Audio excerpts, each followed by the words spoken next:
2-4 दिन बाद आपका हमारे चैनल पे इंटरव्यू आएगा। तो एक काफ़ी अच्छी छवि बन गई है हाल फिलहाल में जो बनी है, खासकर युवाओं में।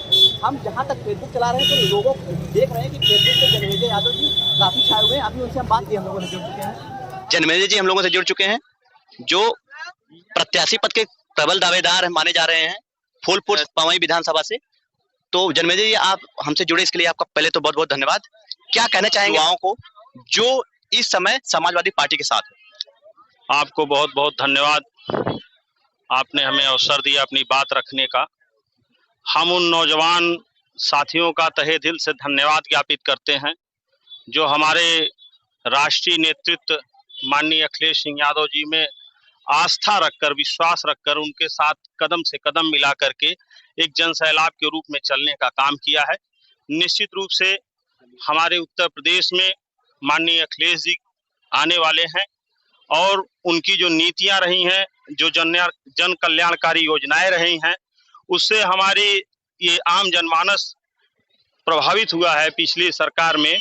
और इस समय जो वर्तमान सरकार चल रही है, कहीं ना कहीं वो लोकहित के कार्यों से एकदम विमुख हो गया है।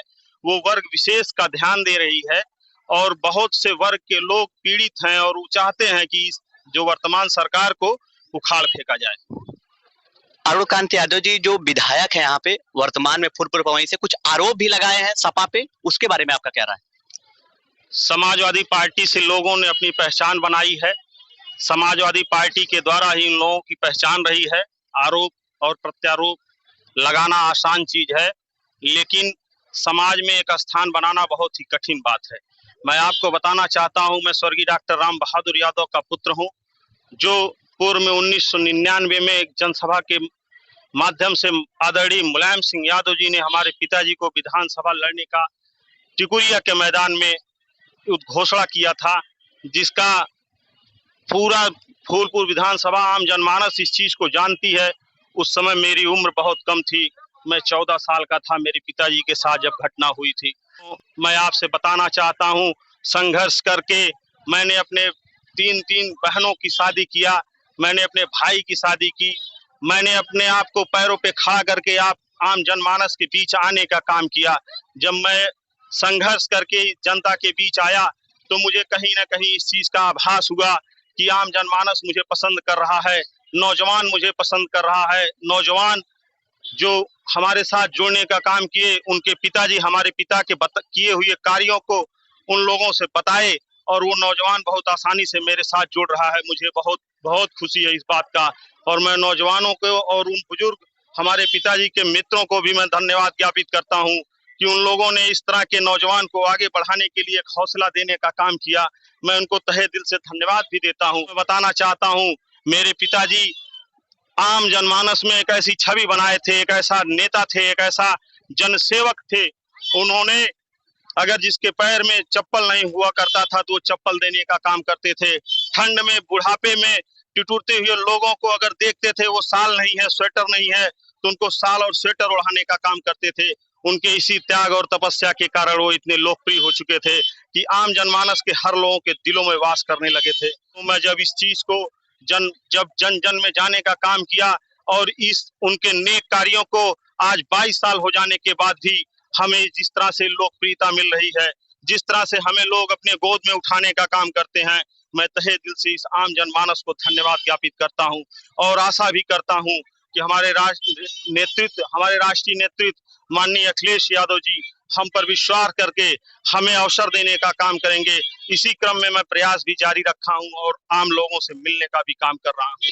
अभी हाल फिलहाल 1-2 महीने में आपकी जो पैठ है युवाओं में काफी आई है, खासकर जो नए लड़के हैं वो काफी आपको पसंद कर रहे हैं, इसका क्या कारण?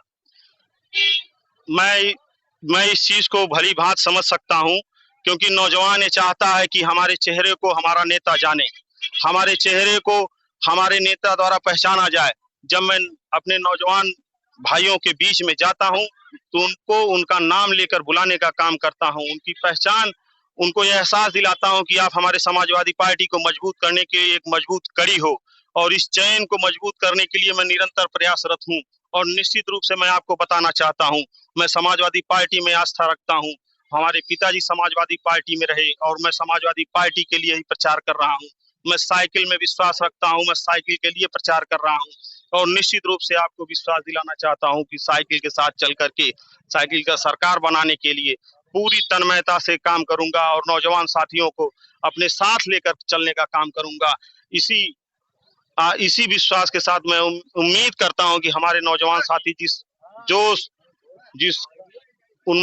उत्तेजना के साथ हमारे साथ जुड़े हैं, उसी जोश और उत्तेजना के साथ समाजवादी साइकिल की सरकार बनाने का प्रयास करें। अखिलेश जी, सुनने में ये आ रहा है कि जो आगे पुलिस वाली नौकरियां लाने वाले हैं अखिलेश, अगर सत्ता में आते हैं तो वो मेरिट पे सिलेक्शन करेंगे। क्या ऐसा होगा? मेरिट पे सिलेक्शन होगा?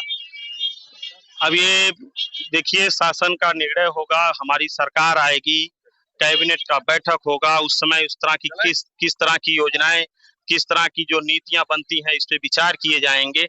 ये बड़े नेताओं का निर्णय है, लेकिन ये चीज समझ में जरूर आती है कि नौजवानों को ये अपेक्षा है, हमारे नौजवानों में ये अपेक्षा है कि हमारी सरकार, माननीय अखिलेश जी की जब सरकार आएगी तो कहीं न कहीं हमें रोजगार जरूर मिलेगा। ये पूरा विश्वास है हमारे नौजवानों के बीच। माताओं की तरफ घुमा दीजिए भैया। अभी कर रहे, एक मिनट, एक बात कर लें भैया।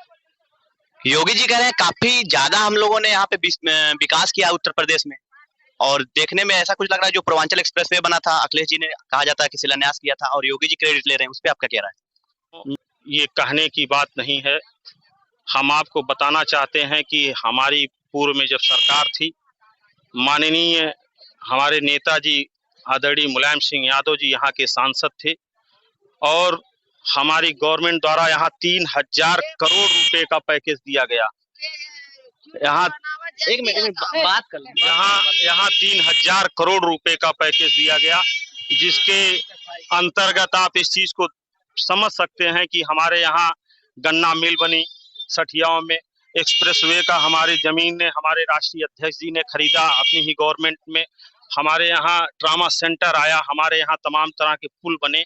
इस तरह के जो विकास काम रहे, 3000 करोड़ रुपए पूरे जिले में ऐसा काम हुआ कि आप इसके बारे में सोच नहीं सकते हैं कि समाजवादी पार्टी की जो सरकार ने पूर्व में काम किया था, उसी का ये लोग लोकार्पण करने का काम कर रहे हैं।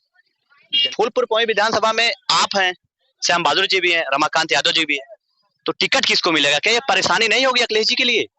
ये राष्ट्रीय नेतृत्व का निर्णय होगा, जो राष्ट्रीय नेतृत्व निर्णय लेंगे उसको हम सहृदय से स्वीकार करेंगे।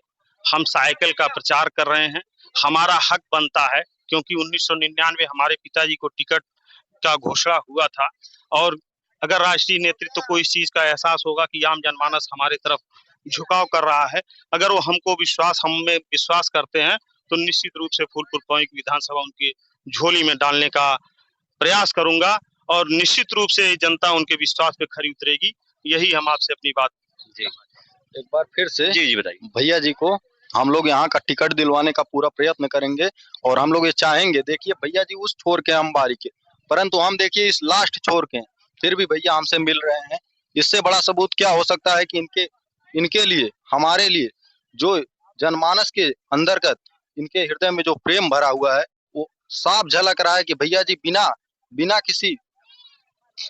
बिना किसी लालच के देखिए हमारे यहाँ तक आ रहे हैं। भैया जी ऐसा कुछ नहीं है कि इनको टिकट अभी घोषित कर दिया गया, फिर भी भैया इतना प्रेम करते हैं इस जनता से कि जनमानस के बीच में रोज आ रहे हैं।